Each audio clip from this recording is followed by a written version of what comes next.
কালকের লাইভ এবং কিছু কিছু ভিডিও দেখে আমি সত্যি প্রচণ্ড পরিমাণে দোদুল্য মনার মধ্যে পড়ে গেছি যে কোনটা বিশ্বাস করব, যেটা হচ্ছে, যেটা ঘটছে, যেটা আমাদের কানে আসছে সেটা, নাকি ভিডিওর মাধ্যমে যে কথাগুলো বলা হচ্ছে সেটা। তো সেই নিয়েই আজকে কথা বলতে চলে এসেছি। সবার আগে ইন্ট্রো। হ্যালো বন্ধুরা, কেমন আছো তোমরা সবাই?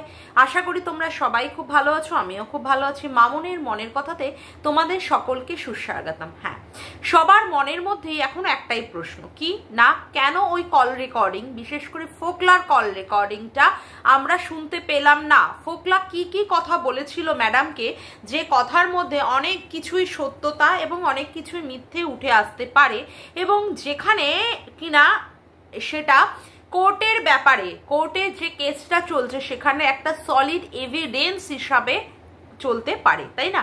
সেই সংক্রান্ত সমস্ত কিছু আজকে আমাদের মনের মধ্যে প্রচন্ড পরিমাণে প্রশ্ন জাগিয়ে দিচ্ছে। এই যে ফোকলা রাত্রের বেলায় 2:30 হোক বা 3টে হোক এরকম সময় ফোন করেছে। এখন কথা হচ্ছে যে এই যে একটা ফোন করা, এটা কিন্তু একটা স্বাভাবিক সময় ফোন করা নয়। হ্যাঁ, সেখানটায় আমাদের একজন কন্ট্রোভার্সি ক্রিয়েটার তার চ্যানেলে বলেছে সে মদ খেয়ে থাকে এবং সেই মদ খাওয়ার ঘরেই সে কি করেছে, ফোনটা করেছে। আমি যদি ধরে নিই যে সেই সময় ফোনটা করেছে, তবে আর একটা কথাও যে মানে সে তার ভিডিওতে ব্যক্ত করেছে, সেটা হচ্ছে কোনো রকমের সম্পর্ক ছাড়া, মানে গার্লফ্রেন্ড বয়ফ্রেন্ডের সম্পর্ক ছাড়া এ ধরনের ফোন কি কেউ কাউকে করতে পারেন না।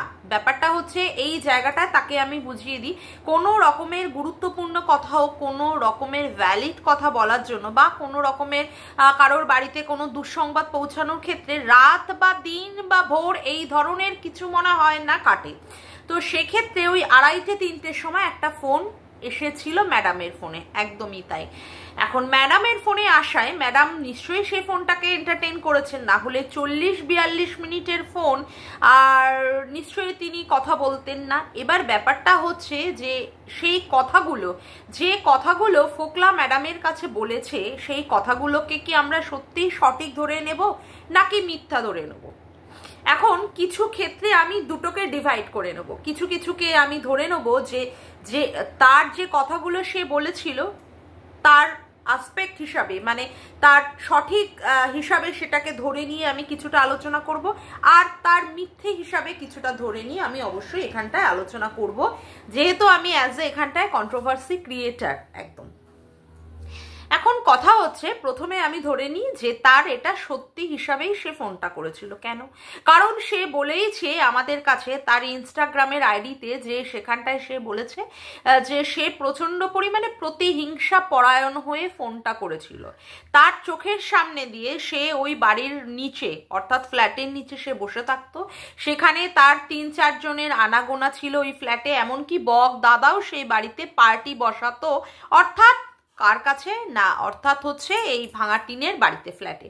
এখন যার হাত ধরে ভাঙা টিন বেরিয়ে এসেছিল সেই পুরুষটিকে যদি সে পাত্তা না দেয়, যে পুরুষটি নাকি মুম্বাই থেকে তার টানে, তার ভালোবাসায় সে চলে এসেছিল তাকে ভালোবাসবে বলে, এবং আমরা শুনেছি যে তার মা বাবাও নাকি তাকে মেনে নেয়নি তার কথা অনুযায়ী, ওকে, তার ভার্ডিক্ট অনুযায়ী যদি আমরা মেনে নিই যে তাকে তার বাড়ির থেকেও তাকে মেনে নেয়নি এবং সেও তাকে তার বিপদের সময়, অর্থাৎ ভাঙা টিনের বিপদের সময় তাকে হেল্প করেছিল, এবং তার জন্য মানে তাকে তার বাড়িতেও তুলে নিয়েছিল, কারণ ঘনা ঘোড়া রসে সেখানটায় সে যেত, সেখানটায় সে থাকতো, এবং ঘনায় তাকে সবাই চিনতো, ভাঙা টিনকে চিনতো যে সে তার ফোকলার বউ।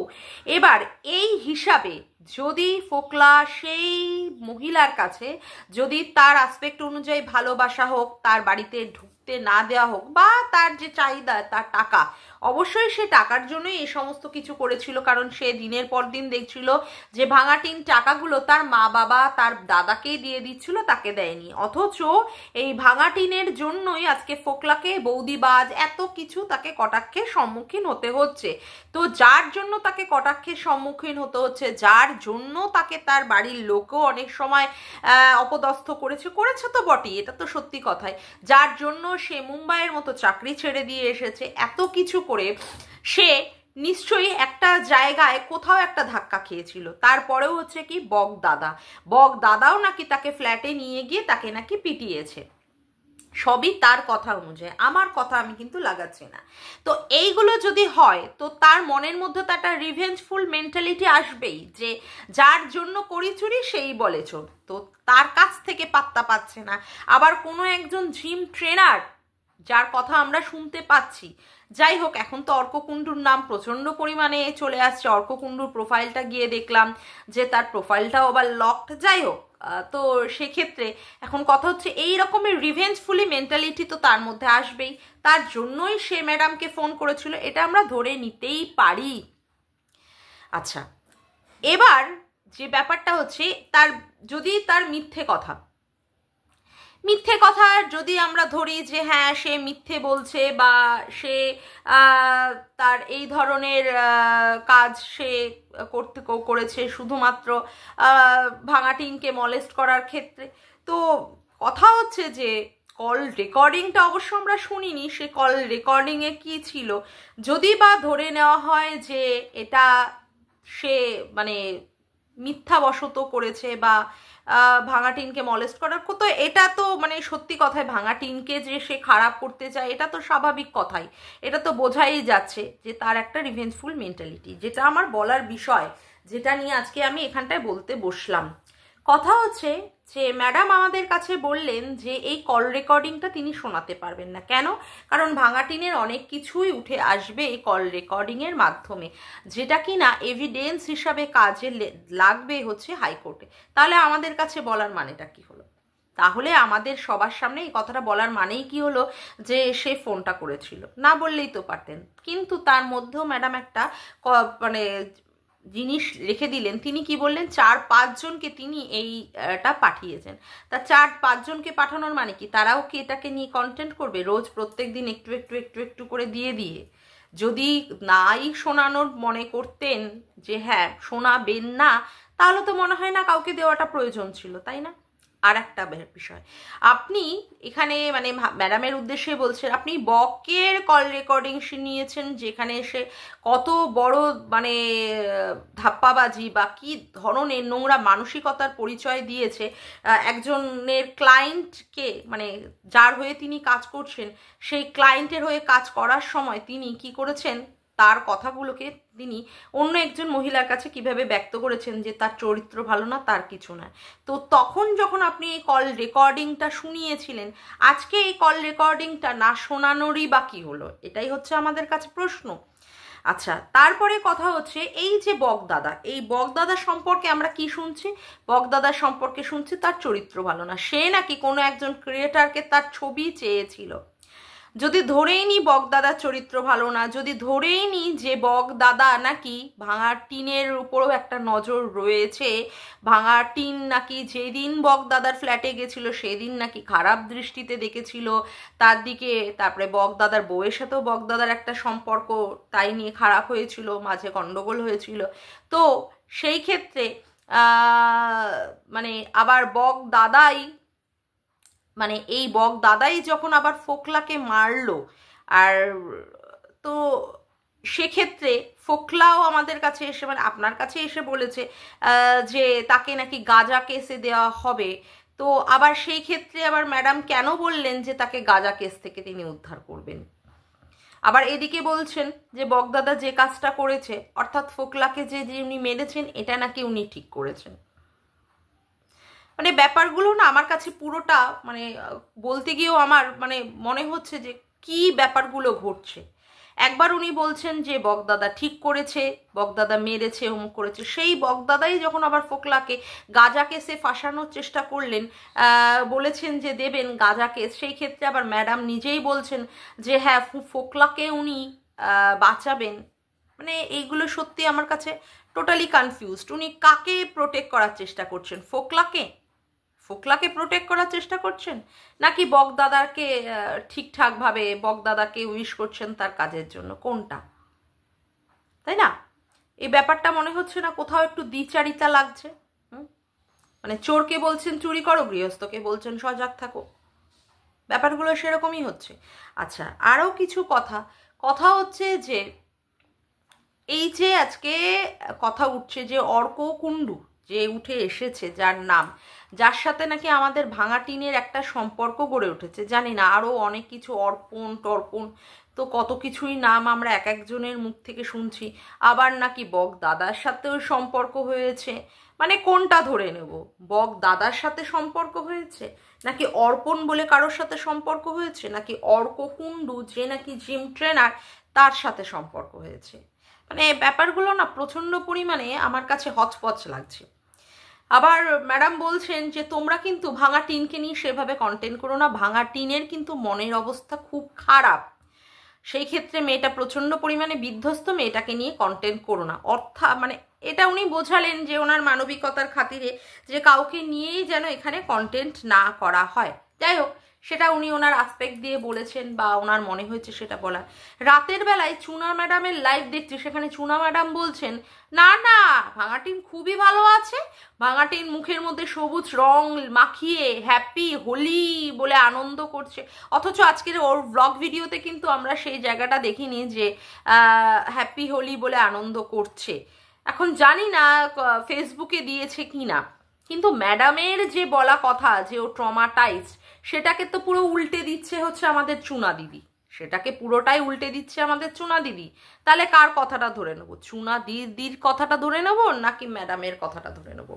এই চুনাদি তার ভিডিওতে বলেছে যে উনি মানে এই যে ফোকলার যে ফোকলার ফোন করাটা উনি মোটেই সেটাকে মনে করছেন না যে ও সুস্থভাবে বা সুস্থ কথাবার্তা বলেছেন। যে ক্ষেত্রে ম্যাডাম কিন্তু বলেছেন আমাদের কাছে যে এই যে কল রেকর্ডিংটা, এটা যদি আমরা কোর্টের কাছে প্রডিউস করি তাহলে কিন্তু এটা প্রচণ্ড পরিমাণে একটা স্ট্রং একটা মানে এভিডেন্স হিসেবে থাকবে। তা কেউ যদি রাত্রে 2-2:30 অসুস্থ অবস্থায় মদ খেয়ে যদি ফোন করে, মানে মদ খেলে তো মানুষ সুস্থ থাকে না, সেইভাবে যদি ফোনে কথা বলে, তাহলে কি সত্যিই সেটা প্রচণ্ড পরিমাণে ঠোস একটা সবুত হয়ে থাকতে পারে, যেটা কিনা কোর্টের কাছে একটা এভিডেন্স হিসাবে আসবে? মানে জানা নেই, সত্যি প্রচণ্ড পরিমাণে একটা ধোঁয়াশা হয়ে রয়েছে। আর একটা কথা যে এই যে সম্পর্কের কথা আজকে বলা হচ্ছে, তো আজকে স্বামী স্ত্রীর মধ্যে আজকে ভালো সম্পর্ক নেই, তার থেকে দুজনের থেকে আলাদা হয়ে গেছে, খুব ভালো কথা। কেউ কাউকে মর্যাদা যদি নাই দিতে পারে সম্পর্কের মধ্যে, রোজ রাত দিন ওই কুকুর কীর্তন করে আর কাই করে ঝগড়া না করে দুজনের দিকে সেপারেট হয়ে গেছে। তো সেপারেশনের ক্ষেত্রে যদি কেউ মনে করে যে একটা অন্য রকমের তৃতীয় ব্যক্তির সাথে সম্পর্কে যেতে পারে, তো সেক্ষেত্রে মনে হয় না খুব একটা খারাপ। আমরা এই বাচ্চার বাবার ক্ষেত্রেও দেখেছিলাম, আসানসোল বালির ক্ষেত্রে একটা সম্পর্কে সে গিয়েছিল, তারপরে তার এখন তো ঝিউয়ের সঙ্গে মোটামুটি সম্পর্কটা ভালো রকমের একটা রয়েছে। তো আজকে যদি এই ভাঙা টিন যে বেরিয়ে গেছে, সে যদি ফোকলার মতো বৌদি বাজের থেকে বেরিয়ে যদি অন্য কোনো সম্পর্কে যায়, তাতে করে নোংরামির তো কোনো কিছুই নেই। যেমন করে বাচ্চার বাবা আসানসোল বালি ছেড়ে ঝিউয়ের কাছে গেছে, তেমন করে এও ফোকলাকে ছেড়ে দিয়ে চলে গেছে আজকে অর্ক বা অমুক তমুক যার নাম শোনা যাচ্ছে। তাতে করে চরিত্রের নোংরামিটা কোথা থেকে আসছে, তাই না? চরিত্রের নোংরামি এই এখনকার সিচুয়েশনে আমার কিন্তু মনে হচ্ছে না কোনো রকমের চরিত্রের কোনো রকমের কেউ নোংরামি পানা করছে এখনকার দিনে, এখনকার যে সময়ের মধ্যে আমরা এইটাকে নিয়ে কন্ট্রোভার্সি করছি। হ্যাঁ, বাচ্চার মা যখন বেরিয়ে গেছিল তার বাচ্চাকে ফেলে রেখে তার স্বামী মানে সংসারে থেকেও মানে তার মানে সংসারটাকে মর্যাদা নিয়ে না দিয়ে সে যখন বেরিয়ে গিয়েছিল তার এই সমস্ত করার জন্য, অন্য একটা পুরুষের সঙ্গে হাত ধরার জন্য, তখন মনে হয়েছে সত্যিই সে নোংরামি করেছে।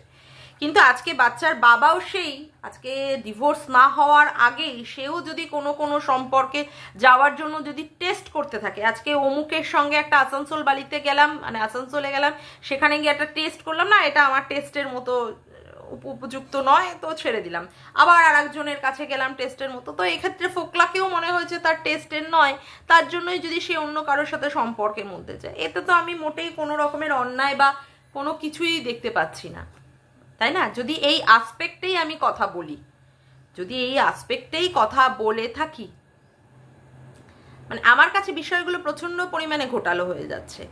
আজকে ম্যাডামের লাইভে প্রত্যেকে বারংবার বলেছে যে ম্যাডাম আপনি কেন কল রেকর্ডিংটা শোনাচ্ছেন না, যেখানে ফোকলার নিজেও পর্যন্ত বলছে যে কারোর কল রেকর্ডিং কিন্তু কারোর পারমিশন ছাড়া শোনানো যায় না, সেক্ষেত্রে যদি ম্যাডাম অনুমতি দেন তাহলে সেটা ও শোনাবে, কিন্তু ম্যাডাম বলেছেন যে তিনি এখানে পারমিশন দিচ্ছেন না তাকে কল রেকর্ডিংটা শোনানোর ক্ষেত্রে।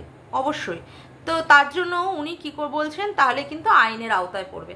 তাহলে কি বকের কল রেকর্ডিং গুলো যখন ফাঁস হয়েছিল তখন কি বকের কাছ থেকে পারমিশন নেওয়া হয়েছিল, যে পারমিশন নিয়ে উনি এই লাইভে বসে বসে কল রেকর্ডিং গুলো শুনিয়েছিলেন?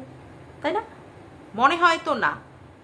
তারপরেও উনি বলছেন গুড জব, গুড গোয়িং, এই সমস্ত গুলো বলে উনি অ্যাপ্রিসিয়েট করছেন যে বকের ক্ষেত্রে যে ভালো করেছে, এরকম বৌদি বা ছেলের সাথে কেনই বা ভাঙাটিন সম্পর্ক রাখবে, এই ধরনের কথাবার্তা উনি বলছেন। মানে টোটালি কনফিউজড করা, মানে কিছু কথাবার্তা টোটালি কনফিউজড করা। আবার সেই যখন বৌদি বাজকে যখন ভাঙাটিনের জীবন থেকে পুরোপুরি সরানোর চেষ্টা করা হচ্ছে, তাকে গাঁজা কেস, অমুক কেস, তমুক কেস দিয়ে তাকে একটা জেলের মধ্যে রাখার চেষ্টা করা হচ্ছে বা পেটানো হচ্ছে, সেই গাঁজা কেস থেকে আবার বাঁচানোর জন্য ম্যাডাম আবার কি বলছেন, হ্যাঁ হ্যাঁ উনি আবার ফোকলার পাশে থাকবেন। সত্যি মানে এর কোনো কিছু এক্সপ্লেনেশন নেই। কালকে দেখলাম বাচ্চার বাবা কিন্তু কোনো রকমের ভিডিও দেয়নি, অথচ রাতের বেলায় ম্যাডামের লাইভ হয়ে যাওয়ার পরে কিন্তু সেই লাইভটাকে কিন্তু বাচ্চার বাবা কমিউনিটি পোস্টে দুলিয়ে দিয়েছে। মানে এটাও কি সেই ফোন করে সেটিং ফিটিংস এর মতো চলছে যে তুমি আজকে ভিডিও দিও না, আজকে আমার লাইভ হোক, লাইভ হওয়ার পরে আমি লাইভ করবো, তারপরে তুমি সেই লাইভটাকে তুমি তোমার কমিউনিটিতে দিয়ে দেবে। জানি না, অনেক অনেক প্রশ্ন আমার মাথার মধ্যে আসছে, আর বিশেষ করে স্বচ্ছ বা নিরপেক্ষভাবে কথা বলবো বলেই নেমেছি, তো সেক্ষেত্রে এই সমস্ত কথাগুলো আসছে, তার জন্যই আজকে বক্তব্য। তবে হ্যাঁ, ভাঙাটিন যে কোনো দিক দিয়েই ভেঙে পড়েনি আজকে কিন্তু ব্লগ ভিডিওতে আমরা কিন্তু পরিষ্কারভাবে বুঝতে পারছি না। যদি ভেঙে পড়তো তাহলে মনে হয় না এই মায়ের সাথে বাড়ি গেল, তারপরে মনে হয় বেরোলো, তারপরে ঘুগনি খেলো, হ্যাঁ, তারপরে হচ্ছে বলছে অবশ্য একটা অজানা টেনশন, কিন্তু সেই টেনশনের বহিঃপ্রকাশ কিন্তু মুখের মধ্যে কোথাও আনাচে কানাচে আমি খুঁজে পাইনি। যে কারোর যদি মনে অশান্তি বা টেনশন থাকে সে তো ক্যামেরার সামনেই আসবে না। একদিন বাদ দিয়ে তার পরের দিনই সুন্দরভাবে দেখাচ্ছে যে সে মোটামুটি ভালোই আছে, কাজের জন্য সে বাইরে বেরোচ্ছে, তারপরে সে বাড়ি যাচ্ছে, বাড়িতে গিয়ে মোটামুটি সবার সঙ্গে কথা বলা অমুক করা স্বাভাবিকই রয়েছে, ছাদে যাচ্ছে, ছাদে গিয়ে সেখানে ব্লগ করছে, নিচটা প্রচুর গরম। তো এরকম দেখেও মানুষকে কি মোটেই অসহায় মনে হয় বা সে প্রচন্ড পরিমাণে ট্রমাটাইজ, জানি না। তবে একটা কথাই বলবো, শুধুমাত্র বাচ্চাটার জন্য, কৃষাণুটার জন্য সত্যিই খারাপ লাগে। আমি জানি না, আমার মনে হয় না যে ওর বাবাও কি সত্যি ওই ছেলেকে সঠিকভাবে মানুষ করতে পারবে। মানে যা বুদ্ধি ওই বাচ্চাটার, যা জ্ঞান, ওর বাবাকে দেখলাম তার নিজের প্যাকেট থেকে কুরকুরে হাতে দিয়ে বলছিল পাশে একটি বাচ্চাকে দেওয়ার জন্য, কিন্তু কৃষাণু কিন্তু সেটা দেয়নি। কৃষাণু বলল না বাবা তুমি একটা নতুন প্যাকেটই কিনে দাও, একটা নতুন কুরকুরের প্যাকেট কিনে বাচ্চাটার হাতে দিল। মানে সত্যি কি বুদ্ধি না, যে ওরা এক একটা করে খাচ্ছে, ওরা যদি কাউকে দেয় সেক্ষেত্রে ওরা একটা প্যাকেটই গোটা দিয়ে দেবে না। ওর বাবা কিন্তু ওই এঁঠো নিজে মুখ দিয়ে খাচ্ছে, মানে সেটা তো এঁঠোই হয়ে গেল, এঁঠোটার থেকেই কুরকুরে তুলে কিছুটা অন্য বাচ্চাকে দিতে চেয়েছিল, কিন্তু কৃষাণু কিন্তু ওর বাবাকে সেটা করতে দেয়নি, বললো বাবা তুমি অন্য একটা প্যাকেট কিনে দাও। বাবা কিন্তু সেই প্যাকেটটাও আবার কিনে দিল। জানি না, ওই বাচ্চাটা সত্যি অনেক জ্ঞান, অনেক বুদ্ধি। বাচ্চাটা যখন বড় হবে তো সেক্ষেত্রে মাকে তো অবশ্যই সাপোর্ট করবে না, মাকে কোনোদিনই মেনে নেবে না যে মা এ ধরনের কাজ করার জন্য বাচ্চাটাকে ফেলে রেখে গেছে, এবং বাচ্চাটার প্রতি তার কোনো চিন্তা নেই। একটা মা মানে কলি শব্দ শুনি না বাচ্চাটার জন্য যে একটা উদ্বেগ প্রকাশ করেছে, তো বাবাকেও কি সঠিকভাবে মেনে নিতে পারবে? জানা নেই, সত্যিই জানা নেই। যা দেখবো তার উপরেই ভিডিও করব, তাই না? যাই হোক, আজকের মতো ভিডিওটা আমি এখানেই শেষ করলাম। আমার ভিডিওটা যদি তোমাদের ভালো লেগে থাকে তবে অবশ্যই একটি লাইক করো, কমেন্ট করো, শেয়ার করো, আর চ্যানেলটিকে বেশি বেশি করে সাবস্ক্রাইব করে রেখো, আর অল নোটিফিকেশন বেলটিকেও অন করে রেখো এরকম নতুন নতুন ভিডিও পাওয়ার জন্য। আজকের মতো আসি বন্ধুরা, আবার দেখা হচ্ছে একটি নতুন ভিডিওতে। Bye, tata.